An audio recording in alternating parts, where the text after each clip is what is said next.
By now, most people have either witnessed the cultural insurrection at the Super Bowl halftime show or heard that the entire show was performed in a foreign language by a foreigner, a bisexual, of course, entertainer who goes by the name of Bad Bunny, who usually wears dresses during his performance. And I know some people are saying, oh, well, no, wait a minute, but Bad Bunny is not a foreigner. He's an American. Puerto Rico's an American territory. Well, stay tuned because you're not going to find information, analysis, and politically incorrect commentary like this anywhere else. If you're one of the smart people who isn't brainwashed by the mentally enslaving bread and circus known as the Super Bowl, if you have better things to do than sit around and drink beer and watch a bunch of guys chase after a ball on a field, I'll just show you a small sample of what this ridiculousness sounded like, this noise pollution.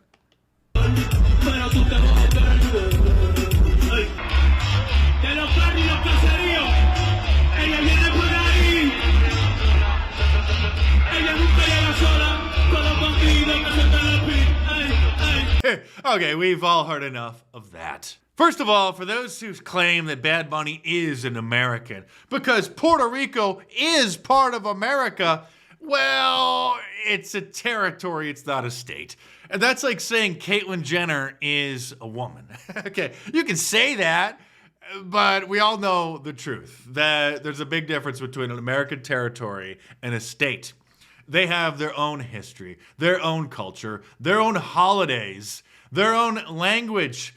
In America, Americans can vote for the president of the United States.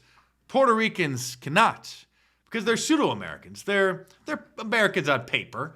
They're Inos. They're American in name only.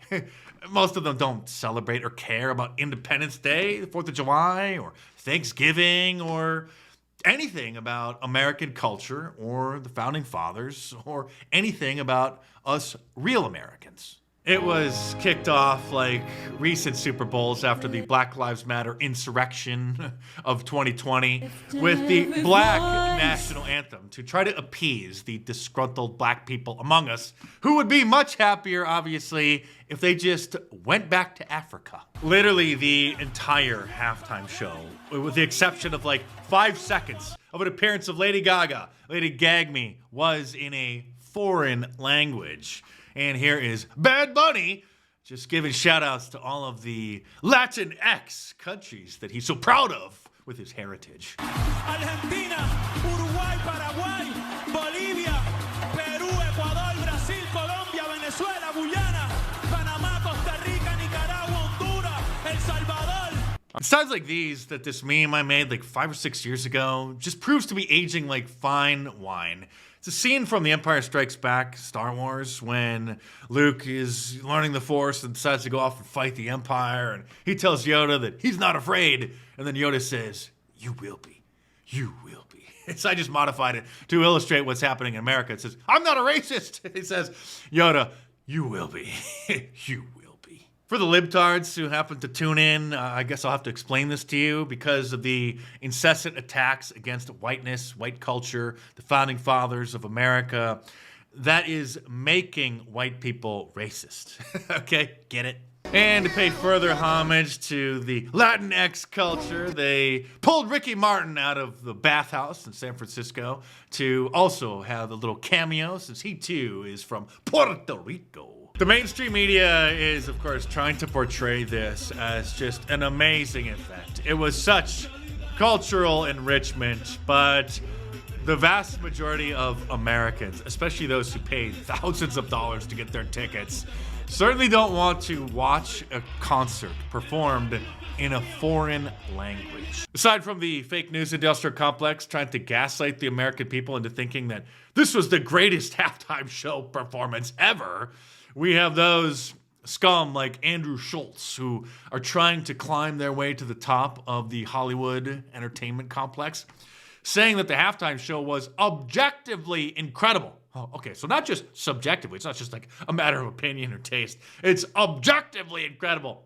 If you didn't like it, you're hating or you don't understand fun. No, Andrew, we don't understand a foreign language, and we shouldn't have to because this is America. You either speak English or get out. They turned the stadium into a house party, an impossible task, executed effortlessly, he says. This is the same comedian, which I find that term strange because I've never seen anything from him that makes me laugh, who says that ICE rounding up the criminal illegal aliens, you know, the rapists and murderers that the sanctuary cities run by Democrats let back out onto the streets after their arrests or after they were done serving jail time. He thinks that ICE are violating the Constitution. They're doing things that objectively. That's his new favorite word, right? Objectively. Objectively. I don't care which side of the aisle you're on. Objectively. Third time. Objectively. Are unconstitutional. So rounding up criminal aliens who have warrants for their arrest, court orders given to the agents to go and find these dangerous criminal and scum. That's anti-American, according to this Jake Paul, who was a YouTuber trying to imitate Johnny Knoxville and just doing stupid stunts, turned boxer, or wannabe boxer at least, noted that he purposely is turning off the halftime show. Let's rally together and show big corporations they can't just do whatever they want without consequences, which equals viewership for them. You are their benefit, realize your power. Turn off this halftime. The fake American citizen performing who publicly hates America. I can't support that. But then you have his virtue signaling brother, Logan Paul, chiming in and quote tweeting his brother saying, I love my brother, but I don't agree with this. Puerto Ricans are Americans, and I'm happy they were given the opportunity to showcase the talent that comes from the island. So, of course, he couldn't just speak on his own and say, hey, the halftime show he thought was great. He had to counter signal his own brother, virtue signaling to the system that he's throwing his own brother under the bus and siding with foreigners. President Trump chimed in on the situation, which will undoubtedly have the media calling him a racist today, as they do every day, I guess. So nothing will change. Saying the Super Bowl halftime show is absolutely terrible, one of the worst ever, probably the worst. It makes no sense, is an affront to the greatness of America, and doesn't represent our standards of success, creativity, or excellence. Nobody understands a word this guy is saying, and the dancing is disgusting, especially for young children that are watching from throughout the United States and all over the world. This, quote, show is just a slap in the face to our country, which is setting new standards and records every day, including the best stock market in 401ks in history, et cetera, et cetera. There is nothing inspirational about this mess of a halftime show. And watch, it will get great reviews from the fake news media because they haven't got a clue of what's going on in the real world. And by the way, the NFL should immediately replace its ridiculous kickoff rule, make America great again, President Trump. Now, he should have said it's a foreign language. He should have said, in America, we speak English. And it's an abomination to feature a foreign language only show as the act in what is arguably America's most popular entertainment venue. Obviously, the only people other than the libtards who think that this was great are the rhinos, the fake Republicans who are always welcomed by the liberal media industrial complex, like this clown, Brad Palumbo, who says that a Spanish language Super Bowl halftime performance by a top American artist. See, they try to reinforce that fake news that he's an American. No, he's an American in name only. An artist is not an attack on American culture. It's a reflection of it. More than 40 million Americans speak Spanish. Yeah, which is a major problem. It's called assimilation. You're supposed to assimilate here. You're supposed to come and start speaking our language, engage in our customs, engage and celebrate our holidays.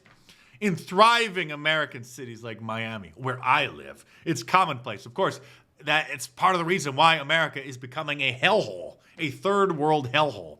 If you feel attacked simply by people speaking in or singing Spanish, you're the problem. Oh, we're the problem because we don't want foreigners speaking a foreign language on our soil. And in case you can't tell how gay this CNN contributor clown is by his post, well, here's 5 seconds of him speaking. We got to talk about a controversial, to say the very least, social media post that President Trump put out on Truth Social last night.